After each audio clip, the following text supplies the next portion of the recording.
Joining us now with stories trending around the world is OjyOkpe. Hello, Oji. Good morning, Dr. Abati. How are you? Thank you very much. Yes. Thank you. Welcome back. Looking dapper. This is your new 60 look. You look amazing. No, really. Just for today. Just for today. Also, you come back with the bow tie tomorrow. Yes. Yeah? Okay. We'll go back to the uniform. You're nice. You look really nice. Good morning, Ayomide. How are you? Good morning, Oji. I'm doing great. Perfect. Good morning, Rufy on fire. How are you this morning? How's it going? I'm doing all right. This look is... Thank you. It's sharper prime, no? Thank you. Well, good morning to you, viewers. Let's begin what's trending, highlighting the 21st All Nigeria Editors Conference that took place at the State House Conference Center in Aso Villa on Wednesday. President Bola Ahmed Tinubu officially opened the two-day conference organized by the Nigerian Guild of Editors. In his address, he cautioned media institutions on how they portray Nigeria's image, especially to the outside world, saying the focus should be on building a nation of credibility. The president also highlighted the role of social media, noting that while it has made every individual a potential publisher, it has also increased the speed and scale of misinformation. Let's take a look.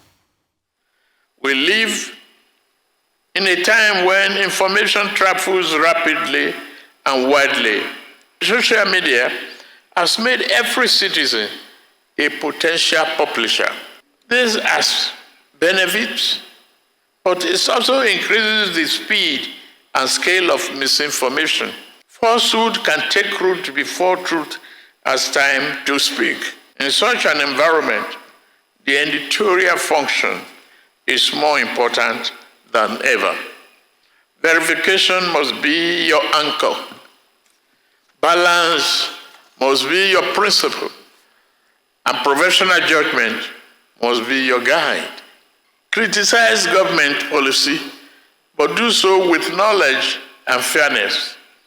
Your aim must never be to tear down what we are building together, but to help build a better society.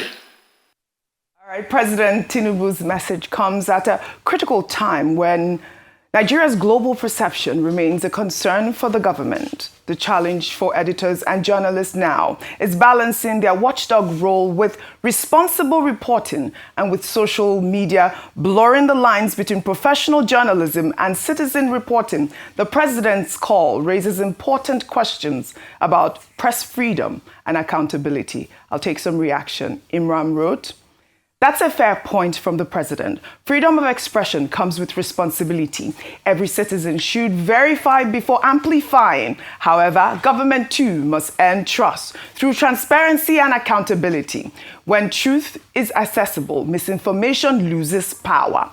Bayo wrote on X, "Nothing tarnishes the image of a country more than the actions and inactions of those in authority. Compare the action or inaction of a judge, a minister, a senior police officer, a governor, etc., with a random post of an angry youth. Which one weighs more?"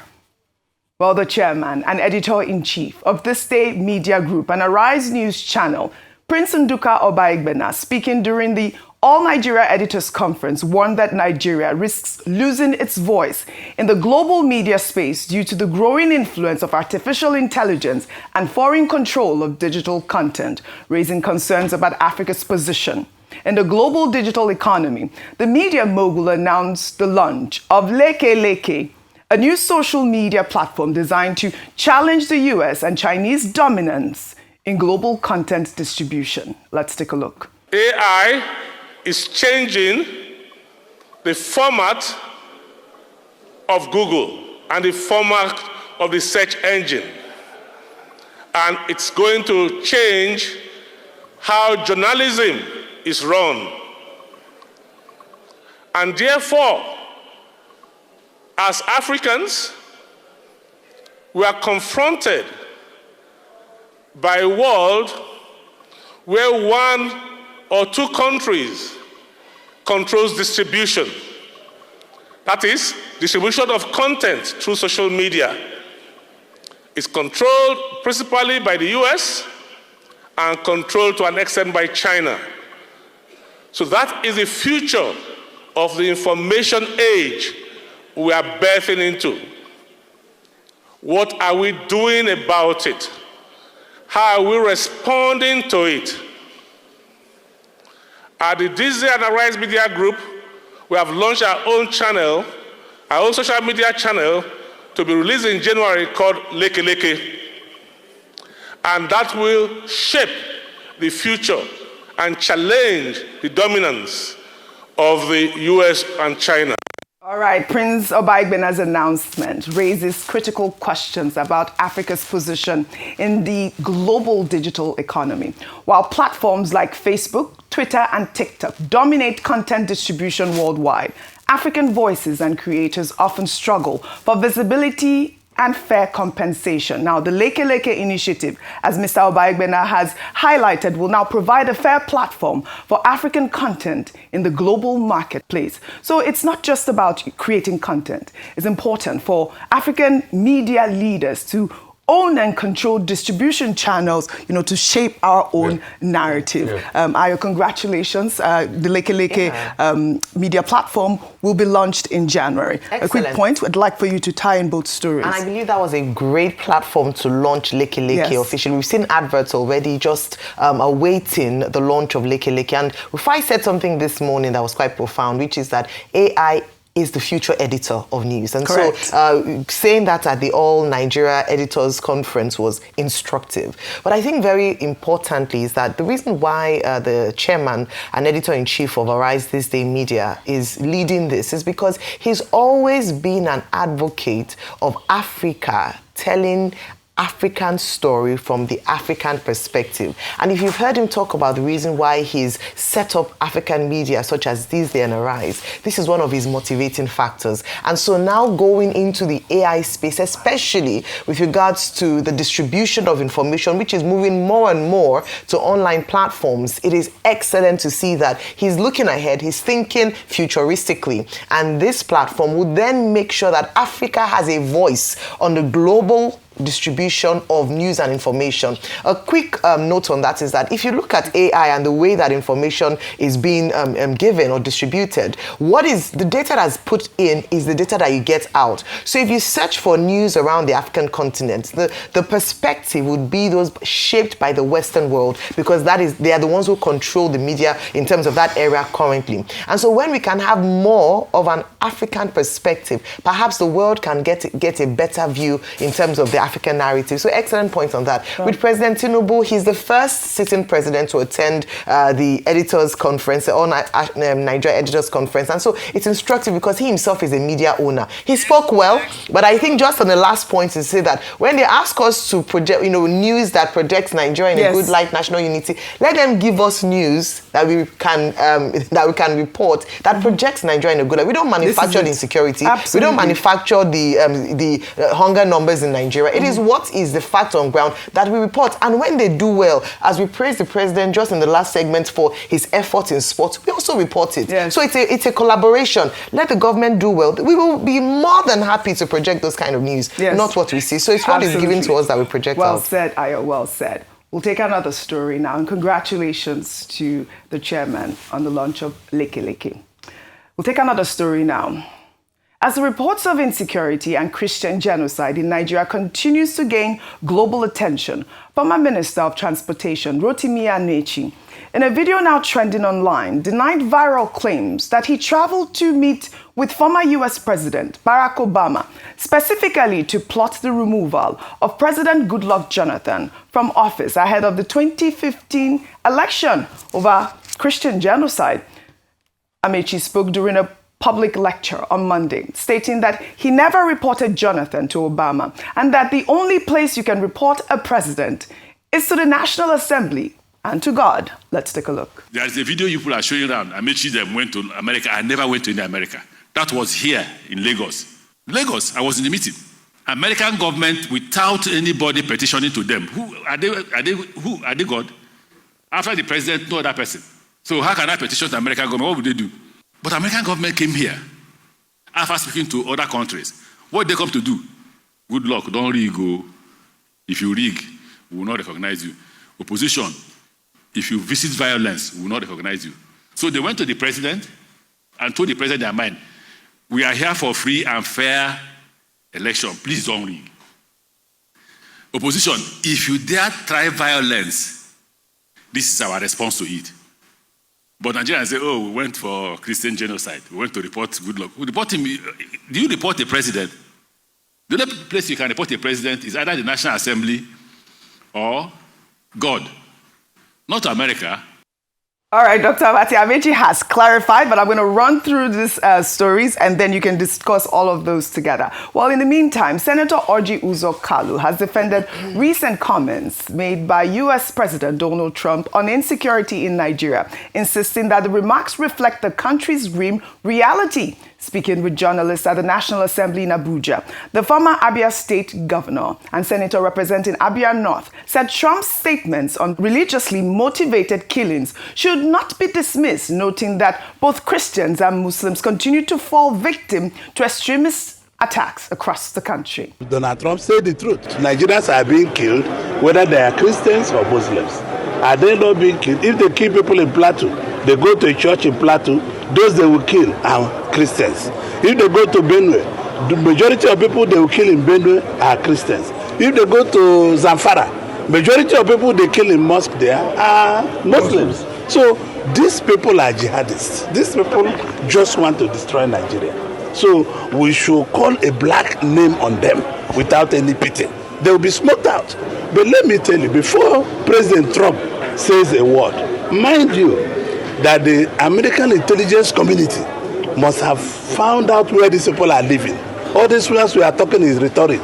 And you can see Nigerian Air Force, possibly the information that have been given to them by the U.S. authorities and say they are there.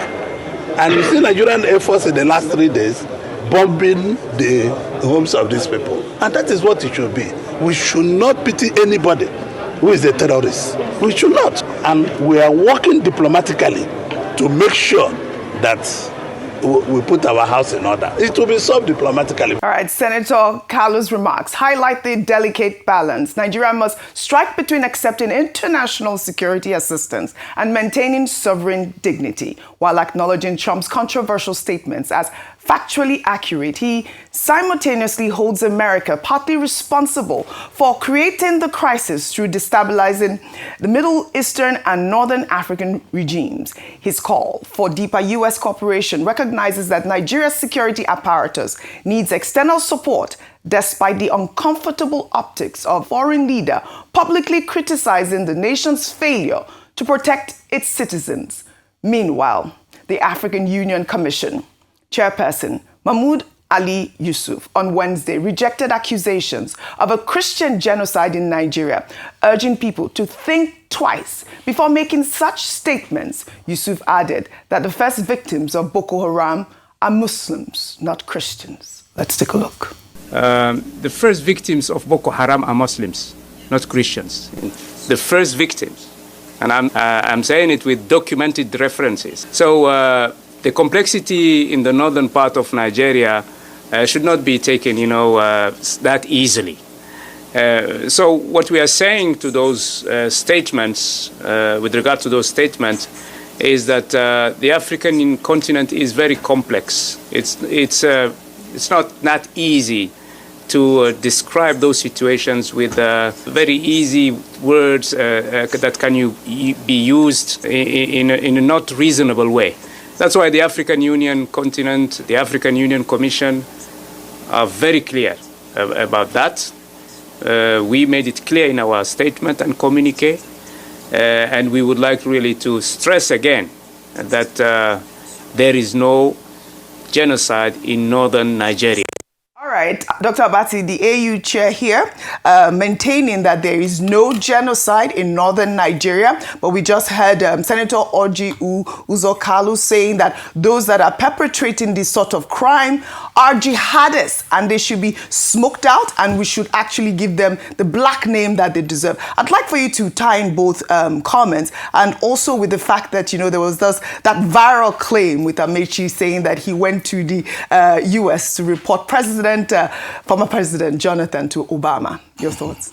Well, I think that the clarification by former Minister Rotimi Amaechi is useful to the extent that, only yesterday the president was talking about misinformation and how that can create a lot of misleading, thoughts and situation. But Mr. Rotimi Amaechi himself, who is at the center of the story, has come out to say he did not go to any America to report President Jonathan to Obama. In any case, he doesn't have such powers to go and report the president of a sovereign country to the president of another country. And except anybody has any peculiar, facts to the contrary. As somebody who was in government at that time, I'm not aware that, one person can go and report President Jonathan to President Obama. What I recall is that, look, there were issues at that time between the Governors Forum. There was the Governors Forum at a time when Amaechi was voted in as chairman, and there was this rival faction where Jonah Jang was voted in by 16 persons. So there was this dispute about whether 16 members are more powerful than 19 members within the Nigerian Governors Forum. So there was that tension, at that level between Governor Rotimi Amaechi, as he then was, and the Villa. But I do not think that the thing degenerated to the ridiculous extent of going to report to a headmaster in the United States. Yeah. But of course, that led to disagreement between Governor Amaechi and also the Villa, with some other issues, underlying issues in Rivers State. That's to the best of my knowledge. If anybody has any peculiar facts in that regard, the person should come forward. What I know is that Secretary of State John Kerry visited Nigeria also at that time. Yes. I think we received him in the Marina House. Yeah, on that occasion, I was the one holding the microphone to introduce the two leaders. And, the whole issue was ahead of the election. And the summary was, America is interested, America will support the process. I don't know anything beyond that. Now, number two was Senator Orji Uzor Kalu. Yes. Now, let's note very carefully. We made the point that the statement by the U.S. President should be taken as a wake-up call for the Nigerian authorities. The Nigerian authorities themselves, the Nigerian government, has issued a statement saying, we are ready to cooperate with the United States to solve this problem. Now, Senator Orji Uzor Kalu has not said anything out of that. I didn't hear him using the word genocide. But he reiterated the same point that the Nigerian government has also acknowledged. Namely, that there is the problem of insecurity, there is banditry, there is insurgency, there is terrorism in part of the country. And he made the point that, look, Muslims are being killed, Christians are being killed. The responsibility of government is to ensure that everybody in this environment is safe. Yes. So before, the message gets lost in translation that Senator Orji Uzor Kalu is supporting Trump. No, that's not what he's saying. He's saying that we should listen to what Trump is saying because, as we say, America knows whatever happens. Right. And he said before Trump would speak, he already knows everything. Based on intelligence. If there is cooperation, they can share that intelligence with the Nigerian authorities.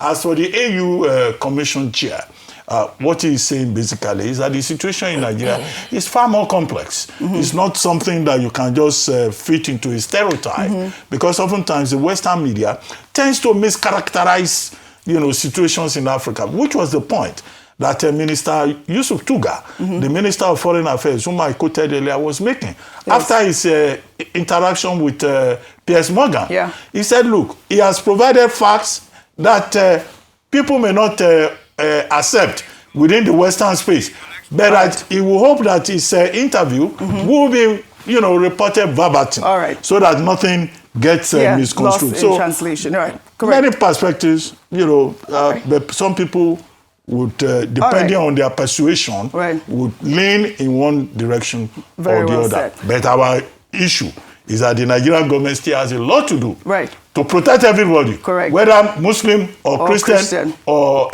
what are those people right. Very well said. We have to protect us. Animals. Animals. All right. So, I mean, Dr. Bati, you've said that you didn't hear Orji Uzor Kalu using the word genocide. But we've heard from, other governors, state governors in Nigeria, using that term. Before I come to you, off of the back of the fact that the AU is maintaining that there is no Christian genocide in northern Nigeria. Well, in April, Plateau State Governor Caleb Mutfwang said that the violence in his state is not a clash between farmers and herders, but is a genocide instead. Let's take a look. What happened on the plateau is not a clash between farmers and herders. Please hear me and hear me well. What has been happening is genocide, and I want the international community to note it. We think we know those behind it. We are coming after them. Already a number of arrests have been made, and we know that those arrested are only agents of the masterminds behind these attacks. And we know that there are powerful forces behind them. By the grace of God, we will not only expose them, we will break their ranks. All right, as complex as Nigeria is, Rufai, we've heard from Plateau State Governor use that word genocide. We also heard from the former Benue State Governor, what was his name again? The former Benue State Governor, Autumn, actually used the word genocide to describe the killings in that area as well. You see, the truth is blunt. Yes. There is Christian genocide in Nigeria. No matter how we try to change the narrative, is it that they're not killing of Muslims, killing of Muslims, but there is Christian genocide. I've read the definition. Once you have the intent to kill, cause bodily harm, wipe up a group of people, is genocide. You see, the reason why all of them are running from the word genocide, because they know the tag it gives an international implication. That's the same reason why Israel was running away from that tag of genocide in Gaza. Yes. Like they run away from me, they don't run away from it. There's Christian genocide in Nigeria. Fix it and let the truth reign. Finish. Stephanie. Main point. That really is the main point. Christians are being killed in Nigeria. Nigerian government cannot run away from this. This is the actual fact, because we have heard from your constituents, pastors. Yes, We've taken stories PFN, from, Dachamo. We have seen proof. We have seen fact that Christians are being killed en masse. Huge numbers of Christians have died. Well, before we take our milestone story, let's highlight some more reactions to the public confrontation between FCT Minister Youssouf Wike and Naval Lieutenant A.M. Yerima in Abuja over an alleged illegal land allocation. The video of the heated exchange, which has since gone viral on social media, has generated millions of views online, with Nigerians creating memes, AI edits, and comedy skits, turning the confrontation into a social media phenomenon. Let's take a look at this. Doctor was acquired legally. Because I carry neglect. Will you stop that? I'm an integrity officer. Will you stop that? Sir, you cannot shut me up. Get that way. Shut that. You cannot shut me up. Who does that? You cannot shut me. Will you shut up? You cannot shut me. I'm an integrity. Get that way. I was in school when you I'm acting on order, sir. You are shut up. Sir, you cannot shut me. You are a me. big fool. Sir, I'm not a fool. You are a fool. I am not a fool. Shut up, will you stop? I am not a fool. You are a big fool. I am not a fool. You are coming close to me. I am not a fool. Because I'm an old man. I will just come out here and sit like a idiot. You are telling me. You are a big fool. Over here.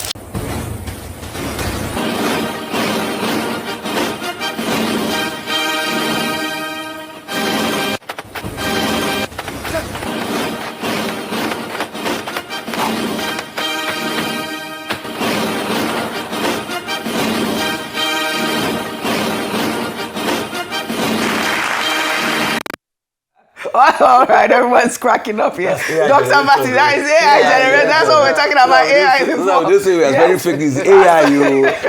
Dr. Bati, over to you. Over to you. You were here when we discussed this story, The first please. point to be made is that, look, this is very embarrassing. Yes. Yeah. In the midst of whatever embarrassing situation, you will see the creativity of Nigerians coming through. Yes. Hence all these kits that Nigerians have created. Some are even selling T-shirts. I'm not a fool. Yeah. Yes. They turned There's it into Wike fabric business. out there. Dr. However, the point needs to be made. I think the minister's behavior is very embarrassing the way he conducted himself should be seen as a matter of serious concern by President Bola Ahmed Tinubu, who appointed him.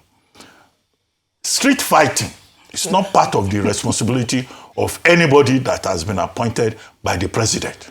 Because I've heard some people saying that he was acting on behalf of the president. No, I'm not aware that President Tinubu, when he appointed him, gave him the title of Omonile of FCT. Because it's only Omoniles that behave like this. As minister of the FCT, he took the matter into his own hands. He said his officials went to the site, and then they told him that they didn't allow them to chase them away. Then he left his office, carried his able-bodied officials, and went to the site to go and do what? So the minister himself did not follow due process.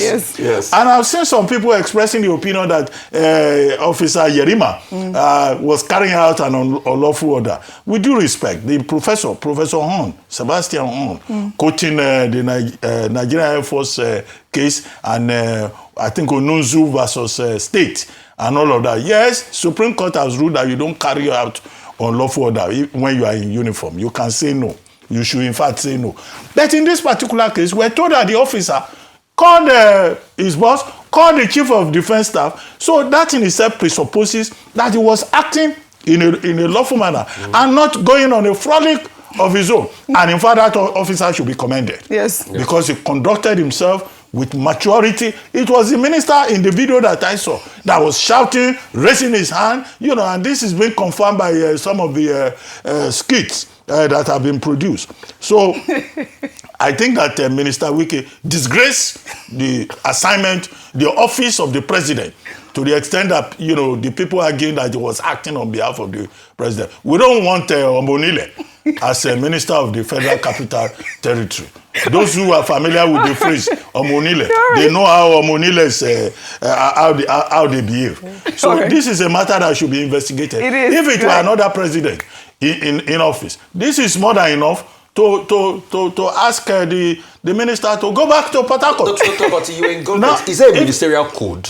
That's the question I've been asking. There is a general code of conduct now in terms of how public Did you breach the ministerial code? In terms of how public officials should behave. Yeah. Now look at Punch today. I think it's a front page story. Ex-generals, they say they are angry. Yes. Because the ex-generals are saying, look, this has to do with the institutional integrity of the Nigerian military. All of them, without exception, the ones quoted in that story, they are saying that, in fact, Wike should be disciplined. Right. That he was involved in an act of indiscipline. All right. By taking the laws into his own hands. Right. Nobody is above the law. All right. And we should not further, disrupt civilian military relations. What this has done is that if Wike insists on doing Omonile antics across the Federal Capital Territory, other people will be emboldened to challenge him. I hope one day he will not go to his site to take the laws into his hands and they will rough handle him. All right. It can happen. This is Nigeria. Anything can happen. Like you have rightly said, the reactions, however, haven't been entirely lighthearted. Retired military leaders have condemned Wike's language during the exchange, describing it as a national embarrassment, while the Defense Ministry has now launched an investigation into the incident. While speaking during a press briefing to commence activities for the 2026 Armed Forces Remembrance Day at the National Defense College in Abuja on Wednesday, the Minister of Defense, Mohammed Badaru, said the armed forces will not abandon any personnel carrying out unlawful duty. Well, at the military and within the armed forces, we will always protect officers on lawful duty. So we are not going to push and be rest assured of any officer on lawful duty be protected. I will not go into duty. Doing his job. He's doing his job really well. You're absolutely right, guys. I mean, the military has spoken. They are backing the naval officer at this point. Quick points before we wrap up. Somebody just yes. said me, Dr. Go ahead. He said what you tell us is Ajagungbale. Right. What does that mean? What does that mean? It's those that Fight to get the land. Right. We're also even hearing that Wike has reportedly... They're all the same. We're also even hearing that Wike has reportedly ordered a total ban on the use of mobile phones by staff of the Abuja Geographic Information Systems and the Department of Land Administration following that confrontation with the naval officers sparking pushback among workers who have called the move absurd and anti-labor. This is a serious issue. We can laugh about it, but I think that there's a point, and that's why it was, before I was asking around code of conduct and whether or not he's overreaching. Let's call a spade a spade. He's overreaching and he's acting like an emperor, and that's why people have tagged him that. And the reason why people cannot even see anything wrong with what the military officer did is that there's just a general dislike of the manner in which he has carried out his duties. Later on, I hear today at 12 noon, he has another press briefing. Oh, wow. Or shall we say call to his chambers or court to come and, so I think it's important for the president to step in at this point. This is it. No other minister acting them. I know styles are different, but he's overreaching, and I think that he treated that man with a lot of dishonor and disregard. And it was not just the man, it was the uniform he was wearing. No need to call an officer a fool. Ministry officials we have to go. should ignore Wike's directive. All right, because it's an unlawful directive. All right, I'd love to thank you all. I wish we had more time. Well, thank you all. I'd love to thank you all for your great analysis, as always, on What's Trending. Well, that's all I have for you guys on What's Trending today. I'll see you all tomorrow.